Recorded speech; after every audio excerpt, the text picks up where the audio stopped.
할렐루야! 오늘 특별 저녁 기도의 두 번째 날입니다. 오늘도 언약에 신실하신 하나님의 말씀이 우리 성도님들 신령마다 은혜로 또 이렇게 채워주시기를 원합니다. 우리 다 함께 찬송가 우리 부르도록 하겠습니다. 540장입니다.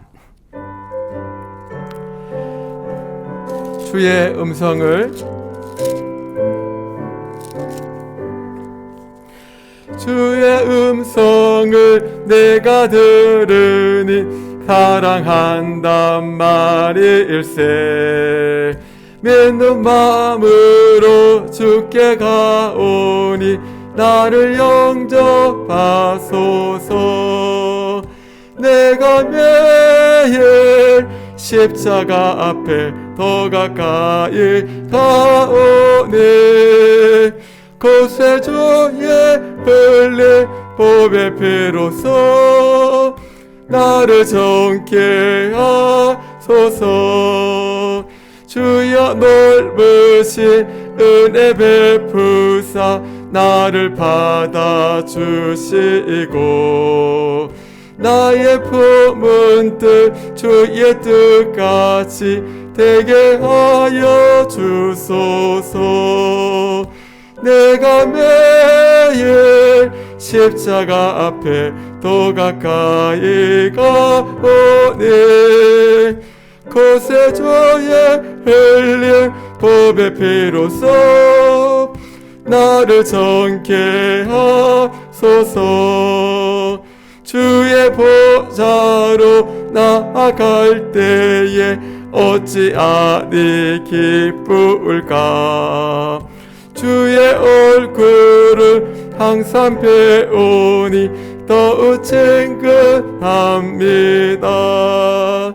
내가 매일 십자가 앞에 더 가까이 가오니 곳에 주의 흘린 보배 피로써 나를 정케 하소서.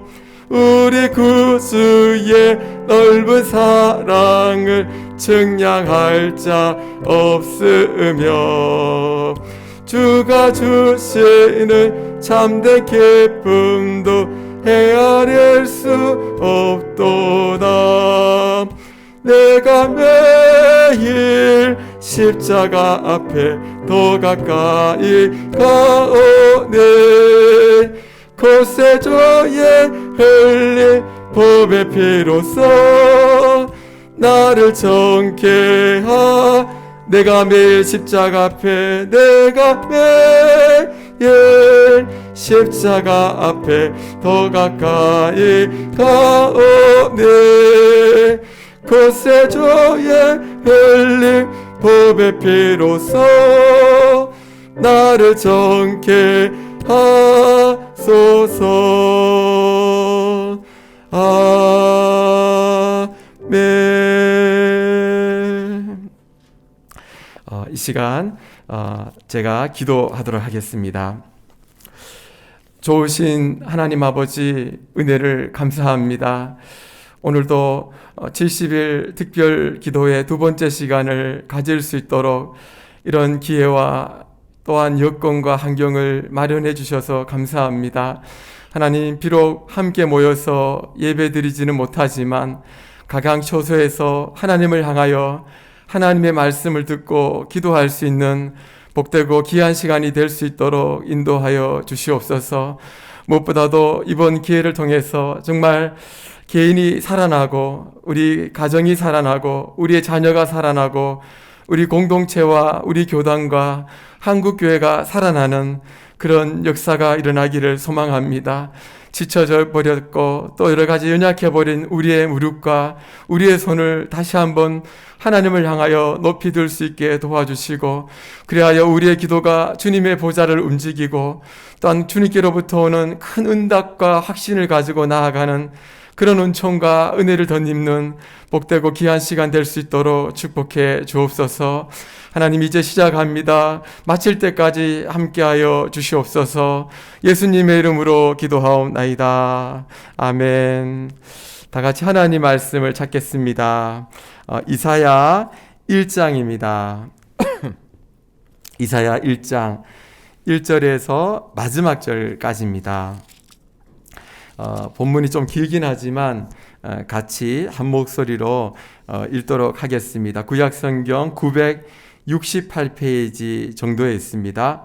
이사야 1장 구약성경 968페이지 다 함께 읽도록 하겠습니다. 유다왕 우시야와 요담과 아하스와 히스기야 시대에 아모스의 아들 이사야가 유다와 예루살렘에 관하여 본 계시라. 하늘이여 들으라, 땅이여 귀를 기울이라.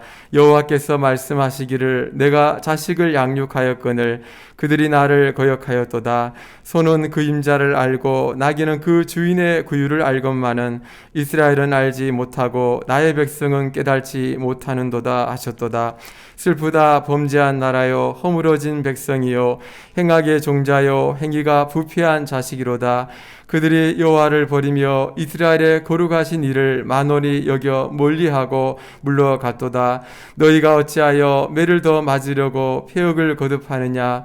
온 머리는 병들었고 온 마음은 피곤하였으며 발바닥에서 머리까지 성한 곳이 없이 상한 것과 터진 것과 새로 맞은 흔적뿐이거늘 그것을 짜며 싸매며 기름으로 부드럽게 함을 받지 못하였도다. 너희의 땅은 항폐하였고 너희의 성읍들은 불에 탔고 너희의 토지는 너희 목전에서 이방인에게 삼켜졌으며 이방인에게 파괴됨같이 항폐하였고 딸 시온은 포도원의 망대같이 참외밭의 원두막같이 에워싸인 성읍같이 겨우 남았도다. 만군의 여호와께서 우리를 위하여 생존자를 조금 남겨두지 아니하셨더라면 우리가 소돔 같고 고모라 같았으리로다. 너희 소돔에 가는들아 여호와의 말씀을 들을지어다. 너희 고모라의 백성아 우리 하나님의 법에 귀를 기울일지어다. 여호와께서 말씀하시되 너희의 무수한 재물이 내게 무엇이 유익하뇨. 나는 순양의 번제와 살찐 짐승의 기름에 배불렀고 나는 수송아지나 어린 양의 순염소의 피를 기뻐하지 아니하노라. 너희가 내 앞에 보이려 오니 이것을 누가 너희에게 요구하였느냐. 내 마당만 밟을 뿐이니라. 헛된 재물을 다시 가져오지 말라. 분향은 내가 가증히 여기는 바요 월삭과 안식일과 대회로 모이는 것도 그러하니 너희와 아울러 악을 행하는 것을 내가 견디지 못하겠노라. 내 마음이 너희의 월삭과 정한 절기를 싫어하나니 그것이 내게 무거운 짐이라. 내가 지기에 곤비하였느니라. 너희가 손을 펼 때에 내가 내 눈을 너희에게서 가리고 너희가 많이 기도할지라도 내가 듣지 아니하리니 이는 너희의 손에 피가 가득함이라. 너희는 스스로 씻으며 스스로 깨끗하게 하여 내 목전에서 너희 악한 행실을 버리며 행악을 그치고 선행을 배우며 정의를 구하며 학대받는 자를 도와주며 고아를 위하여 신원하며 과부를 위하여 변호하라 하셨느니라. 여호와께서 말씀하시되 오라 우리가 서로 변론하자. 너희의 죄가 주홍 같을지라도 눈과 같이 희어질 것이요 진홍같이 붉을지라도 양털같이 희게 되리라.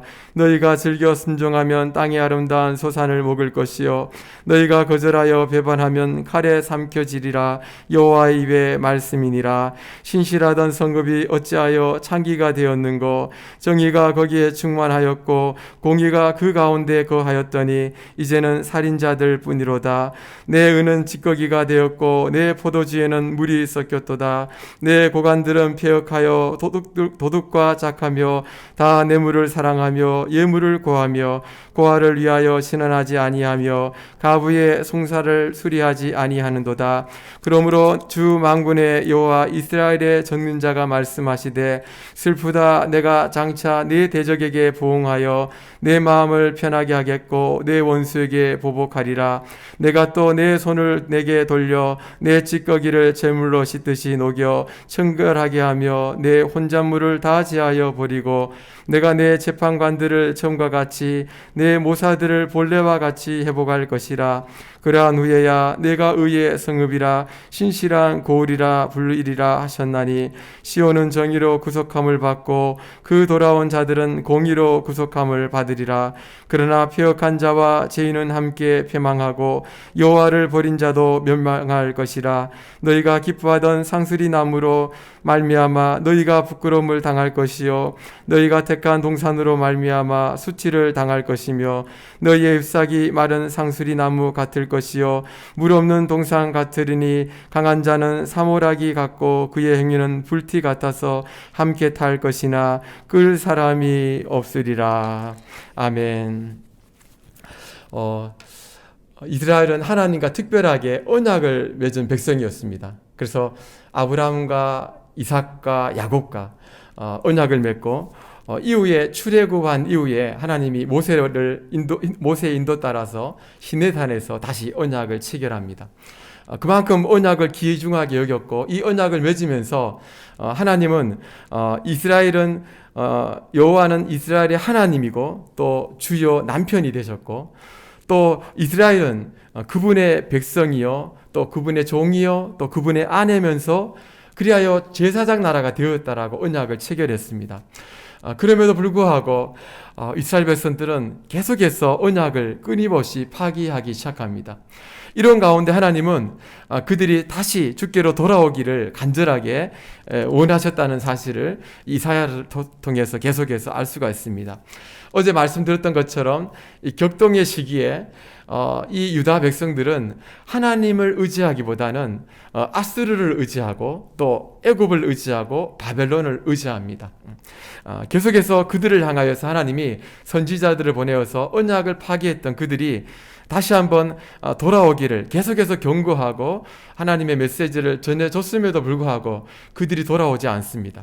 그래서 하나님이 오늘 이 이사야서 1장을 통해서 언약을 파기한 이 이스라엘 백성들을 하나님의 재판장 앞에 이렇게 세우십니다. 말하자면 하나님이 재판정에 계시고 그 다음에 이스라엘 유다 백성들은 이제 피고석에 이렇게 앉게 하고 그리고 이사야 선지자가 지금 검사와 같이 지금 이 이스라엘 백성들을 향하여서 이제 이렇게 그들을 고소하는 내용이 오늘 본문에 나와 있습니다. 문제는 이스라엘 백성들이 이렇게 언약을 파기하고 하나님을 배반하고 온갖 죄를 지었음에도 불구하고 그들이 전혀 죄를 인정하지 않으려고 한다는 것입니다. 그래서 하나님은 이 이사야 선지자들을 통해서 결정적인 증인을 호출하고 있습니다.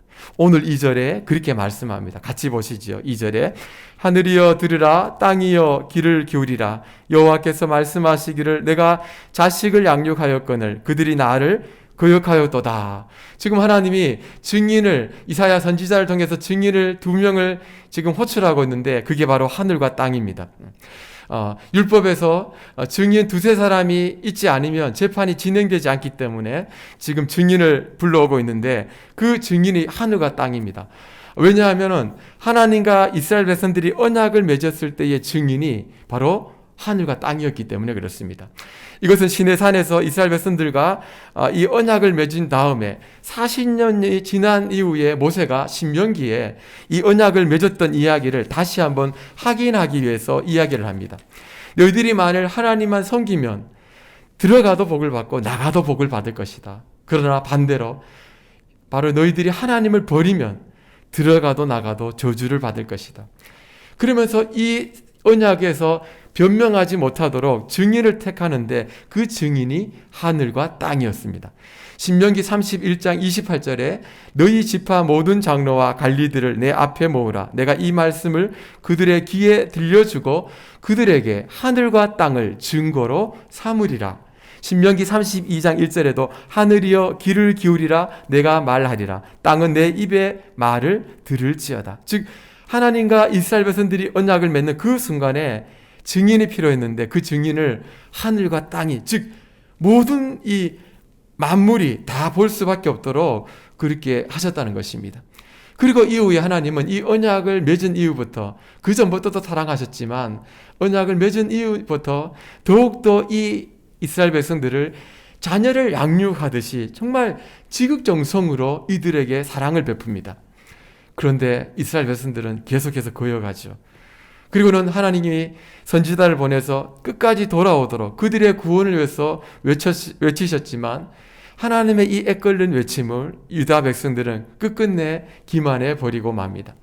그래서 3절부터 17절까지 이사야 선지자가 본격적으로 고소를 합니다. 3절에 보시면 소도 임자를 낳는다. 나귀도 주인을 낳는다. 여물을 줄 때에 소가 어떤 이 주인이 나에게 뭘 주는지, 왜 주는지를 소도 나귀도 너무 잘 안다는 거예요.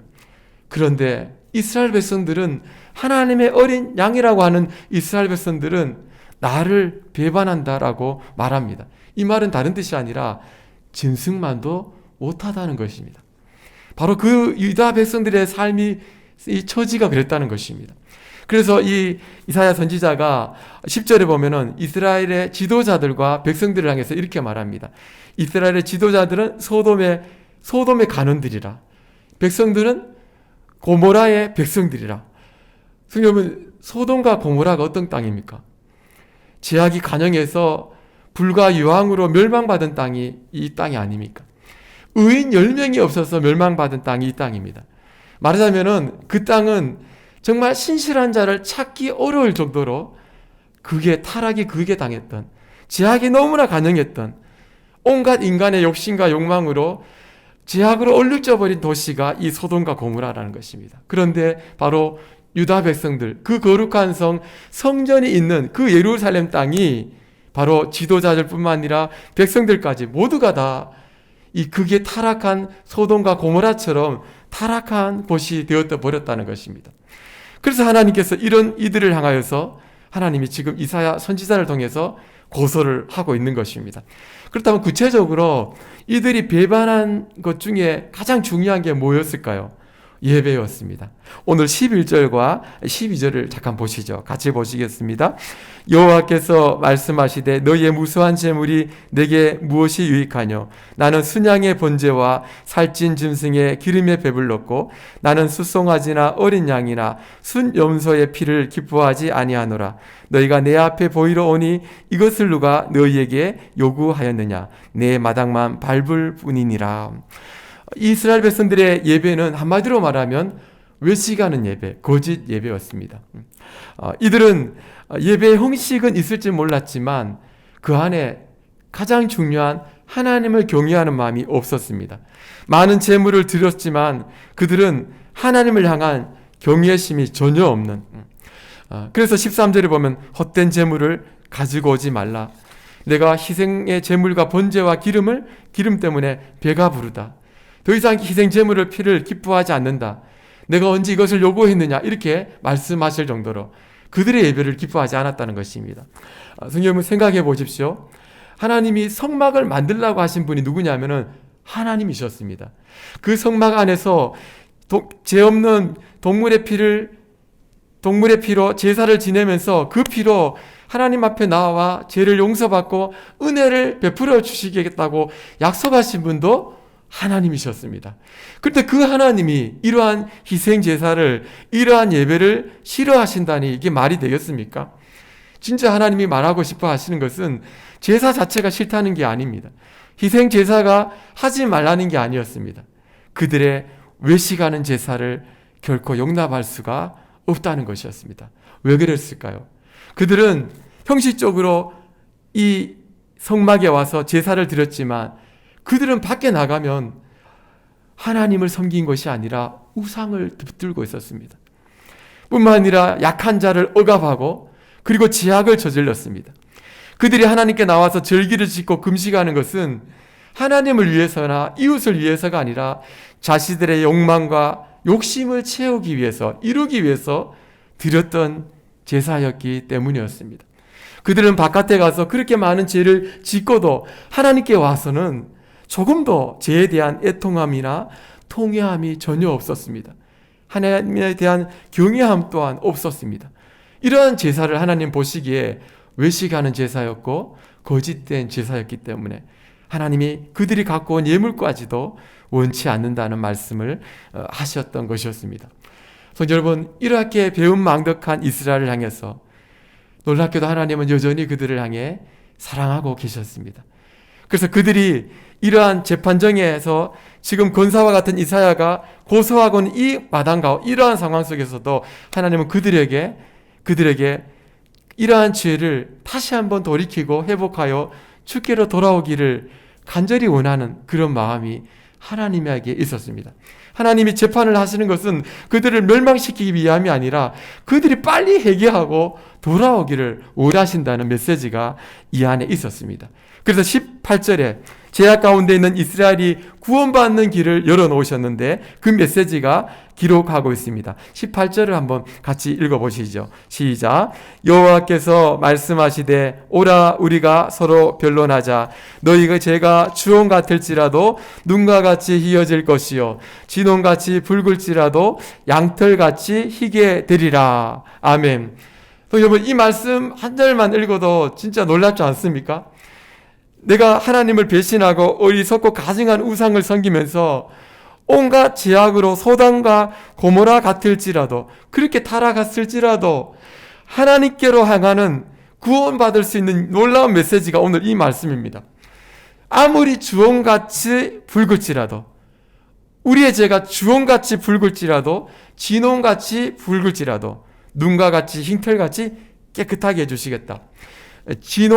주홍과 진홍은 이제 살인자가 더럽힌 피를 말합니다. 그러니까 살인을 하고 피가 나오지 않겠습니까? 그 피를 말하는 것입니다. 쉽게 말하면은 죄가 새빨갛게 그냥 너무 죄가 너무 많아가지고 새빨갛게 붉다 할지라도 하나님은 깨로 돌아오기만 하면, 회개하기만 하면, 주께로 나와 주님 앞에 자백하기만 하면 하나님이 용서해 주신다는 것입니다. 진짜 놀랍죠. 너무나 놀라운 복음이 아닐 수 없습니다. 그리고 더 나아가 하나님의 뜻을 쫓아 공의롭게 살기를, 연약한 자를 괴롭히고 억압하는 것이 아니라 그들을 도리어 도우며 보살펴 주기를 원하신다는 것입니다. 바로 그리할 때 하나님이 말로 다 할 수 없는 엄청난 긍휼과 은혜를 베풀어 주시겠다고. 그러나 반대로 회개하지 아니하면, 순종하지 않으면 하나님의 심판이 면할 수 없다라고 말씀합니다. 19절과 20절을 보시죠. 너희가 즐겨 순종하면 땅의 아름다운 소산을 먹을 것이요 너희가 거절하여 배반하면 칼에 삼켜지리라. 여호와의 입의 말씀이니라. 즉 이제까지 이사야 선지자가 외쳤던 그 하나님의 말씀을 듣고 회개하고 순종하면 약속의 땅에, 그 가나안 땅에서 기업을 얻고 누리게 된다는 것입니다. 그러나 회개하지 아니하면 강대국이었던 바벨론을 일으켜서 칼에 삼킴받으리라. 예루살렘은 함락이 당할 것이고 성전은 파괴될 것이고 그 백성들은 다 포로로 잡혀가게 된다는 말씀을 하고 있는 것입니다. 성도 여러분, 오늘 이 이사야서 1장 말씀을 가지고 오늘 우리에게도 이 시대에도 동일하게 주신 말씀이라고 생각합니다. 예수 그리스도를 믿고 구원함을 받았지만 여전히 언약의 백성으로 살지 아니하고 멀리 떠나 있다면 오늘 이 메시지는 우리에게 정말 중요한 교훈을 주고 있습니다. 뿐만 아니라 하나님의 백성으로 이 땅을 살아감에도 불구하고 이스라엘 백성들처럼 그저 외식하는 제사와 예배를 드리고 있다면 오늘 우리에게도 동일한 메시지를 주고 있다고 할 수 있습니다. 시편 51편 17절에 하나님께서 이렇게 말씀하십니다. 하나님께서 구하시는 제사는 상한 심령이라. 하나님이여 상하고 통회하는 마음을 주께서 멸시하지 아니하시리이다.